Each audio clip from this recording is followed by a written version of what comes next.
Radio Publique Africaine.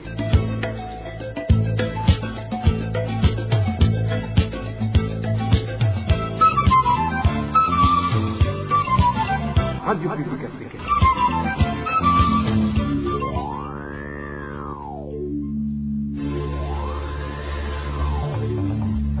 C'est le moment de suivre le journal parlé en français. À la présentation, Émile Nivasumbo. Les principaux titres de cette édition du 7 novembre 2023, le carburant toujours très rare dans le pays malgré la baisse de son prix et l'organisation Parsem réclame l'indépendance de la Banque centrale pour relever l'économie du pays. Voilà pour les titres et le développement, c'est tout de suite.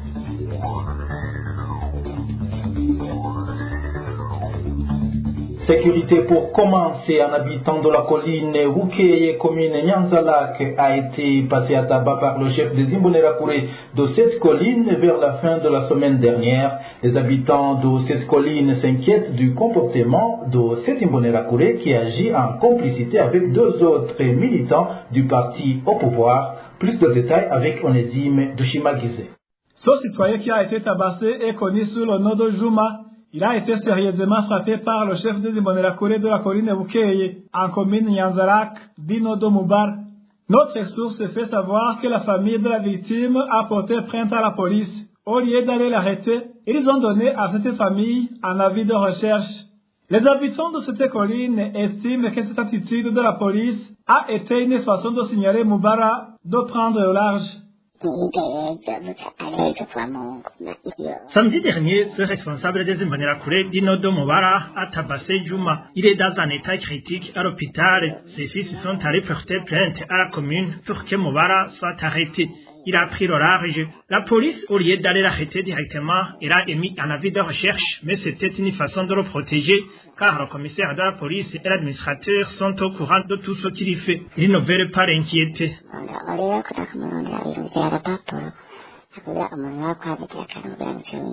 Notre source fait également savoir que ce responsable des Imbonerakure, Dino Domoubar, en complicité avec le chef collinaire et le responsable du parti CNDD-FDD sur cette même colline de Wukeye, ont tué un citoyen il y a de cela 4 mois.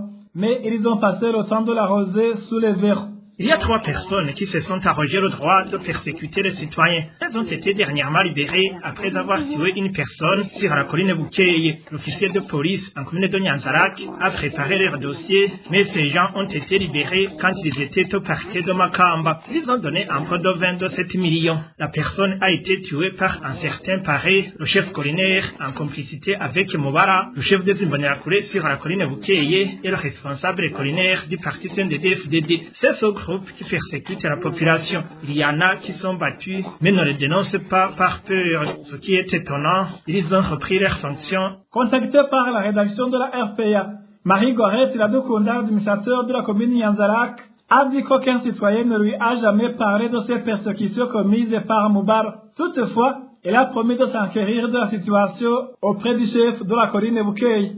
En page justice, il y a eu reprise ce mardi du procès proprement dit du général Alain Guillaume Wunyoni et consort dans la prison centrale de Gitega. Alain Guillaume Wunyoni devait répondre sur 4 des 9 chefs d'accusation qui pèsent sur lui. Il s'agit de la possession illégale d'armes à feu, la tentative de renverser les institutions du pays, outrage au chef d'État et la tentative d'utilisation de fétiches pour renverser les institutions. Sur cette dernière accusation, le général Wunyoni a été entendu à huis clos. Alain Guillaume Wunyoni a rejeté en bloc toutes ces accusations. Le général Wunyoni a également été interrogé sur ses probables communications avec le journaliste Bob Rugurika. Wunyoni a été accusé d'avoir comploté avec Bob Rugurika pour tenter de renverser le pouvoir en place. Et le journaliste Bob Rugurika promet de communiquer au moment opportun sur ceux qui se cacheraient derrière ces accusations.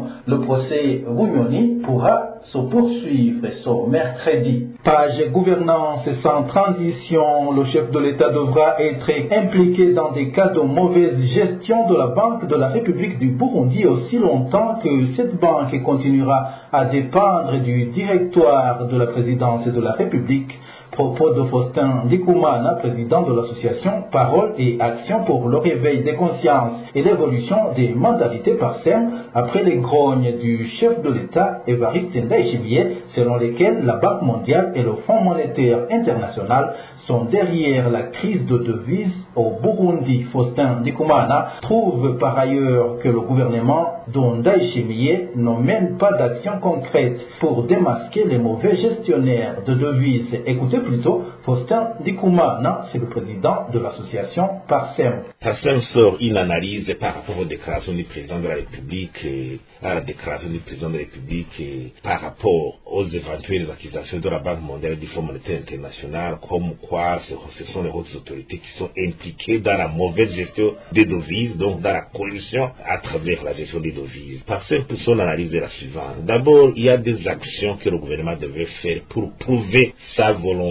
de frapper fort contre ces mauvais gestionnaires des devises qui manquent cruellement. Tenez, très récemment, le président de la République a dit lui-même qu'il y avait une catégorie d'hommes d'affaires qui percevaient des devises à la Banque centrale et qui transféraient les devises à l'extérieur, à Dubaï, et allaient pour les récupérer afin de les vendre sur le marché noir parallèle. Cette liste existe en Chine. Et si on veut faire un contrôle, nous dites il faut aller dans le service de douane pour vérifier les déclarations de mise en consommation. Tout opérateur économique qui a bénéficié de ces fonds en devises, qui n'a pas pu présenter une déclaration de mise en consommation en bonne et due forme, devait être frappé immédiatement par la loi. C'est cela les actions prioritaires qui prouvent cette volonté. La liste est là, on ne devrait pas attendre. Deuxième numéro 4, président de l'ancien gouverneur de la Banque de la République. Tant qu'il n'a pas encore été éclairé, quels sont les autres personnalités qui sont impliquées, quels sont les considérés qui ont été violés, comment toute l'infraction devait être mise en lumière. Troisièmement, pourquoi la Banque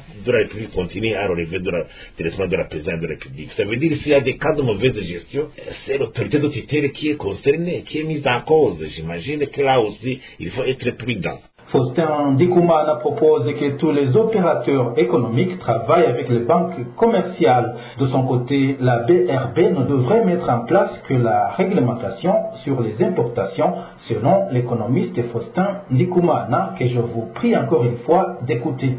Personne juge qu'il faut que le gouvernement passe à la vitesse supérieure et opérer des actions suivantes. Il faut que les clients, les opérateurs économiques travaillent normalement avec les banques commerciales. Et la BRB devrait mettre une réglementation en bonne et due forme sur les importations prioritaires, notamment les crédits documentaires, les transferts, les remises documentaires, les voyages prioritaires, et puis inviter les banques commerciales à suivre scrupuleusement cette réglementation. Et il faut aussi recruter une maison de surveillance à l'extérieur, réputée, qui vérifie la qualité des marchandises en banque, qui vérifie les prix, qui vérifie s'il n'y a pas de surfacturation spéculative, et pour vérifier aussi si les éventuels fournisseurs existent, ne sont pas des fournisseurs fictifs. Il y a un tas d'éléments que cette maison vérifie pour vraiment prouver que la marchandise embarquée est réellement et observe les conditions standards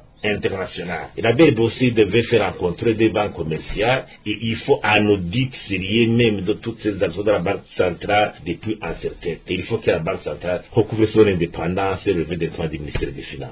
De son côté, l'analyste en économie Diomède Ninheretse estime que les taxes collectées auprès de petits paysans ne contribuent pas à la relance de l'économie burundaise. En marge d'un café de presse organisé par l'ONUCOM, Dr Diomède Ninheretse a évoqué d'autres sources de financement sur lesquelles le gouvernement burundais devrait se focaliser. Il faut comprendre d'abord que les recettes d'un pays, c'est d'abord les impôts et taxes. Et là, quand on parle des impôts et taxes, il faut considérer les exportations, il faut considérer les importations, il faut considérer l'épargne, il faut considérer la consommation, il faut considérer l'investissement. Ça, c'est la première observation. La seconde source de financement, bien évidemment, ce sont des crédits intérieurs. Crédits intérieurs dans les banques, des sociétés qui pourraient prêter ce qu'on appelle les faux prêtables, qui pourraient prêter le Burundi dans un cadre de combler le vide et l'écart Parce que, comme je le disais, il y a un écart, par exemple, et maintenant il y a une prévision d'écart d'un besoin de financement de plus de 728 milliards. C'est beaucoup d'argent. Donc, on voit que ça, c'est aussi source de financement. L'autre source de financement, c'est quand le pays peut mobiliser les fonds à partir de l'extérieur, notamment des dons, les partenaires de développement, c'est aussi les crédits à long terme de 20 ans. Parce qu'à l'époque, on l'offre. Donc, le crédit, ce n'est pas un problème. Le déficit, ce n'est pas un problème. Mais il faut que ça vienne d'abord combler le vide et surtout dans un secteur porteur de production. Parce que souvent, le problème c'est que pour le moment, les crédits qui ont été contractés par le pouvoir, le gouvernement, c'est un crédit de consommation. C'est un crédit pour payer les salaires. Et quand vous contractez un crédit pour payer les charges courantes, sans tenir compte des investissements, l'inflation, la décroissance économique vont suivre. Donc voilà, il faut absolument que le crédit contracté contribue à l'augmentation de la production. En fait, il faut différencier les deux choses. Il y a l'impôt, c'est parce que probablement vous avez réalisé un bénéfice, impôt sur revenu, impôt professionnel, impôt sur les sociétés. Ça, c'est pour les personnes qui ont des moyens relativement élevés. Mais il y a la taxe. La taxe, c'est quoi? C'est une contrepartie d'un service que tu as reçu de la part de l'autorité, de la part d'une commune ou d'une entité donnée. Alors, maintenant, la taxe pour un petit paysan, ça ne va pas augmenter effectivement le grenier de l'État. L'État a besoin d'autant de milliards. On parle de 728 milliards. Il ne faut pas vouloir effectivement augmenter les taxes pour les taxis motos, pour les gens qui font la culture des bananes, des haricots. Plutôt, il faut voir ces personnes-là qui font des importations, ces personnes-là que le président ne cesse de dénoncer, qui font des fraudes. Donc je crois qu'il faut plutôt renforcer les mécanismes de contrôle au niveau de l'Aubert. Pour multiplier les sources de financement, ce docteur en sciences économiques demande au gouvernement d'assainir le climat socio-politique. Ce qu'il faut faire pour l'État, c'est d'abord d'assainir le contexte socio-politique pour qu'il y ait l'appui budgétaire des partenaires de développement, c'est de pouvoir effectivement investir dans les secteurs porteurs de production pour qu'il y ait une croissance économique. Et de là, alors, l'État pourra percevoir des impôts et taxes pour des personnes qui ont un pouvoir d'achat. Si vous devez percevoir pour un paysan qui a un revenu moyen annuel de $300, donc on comprend bien que cet individu qui est déjà pauvre ne va pas contribuer au développement de ce pays. C'est aussi effectivement adopter une stratégie de mobilisation des financements extérieurs. C'est à ce niveau que ce pays pourra effectivement aller dans le sens du développement et accomplir la vision un pays émergent et un pays probablement développé d'ici 2060. Mais là, il faut alors faire des plans opérationnels réalisables par rapport aux ressources disponibles tout en se projetant vers les années à venir. Voilà, c'est Dr Diomède Ninheretse. Dans un instant, nous abordons la page société.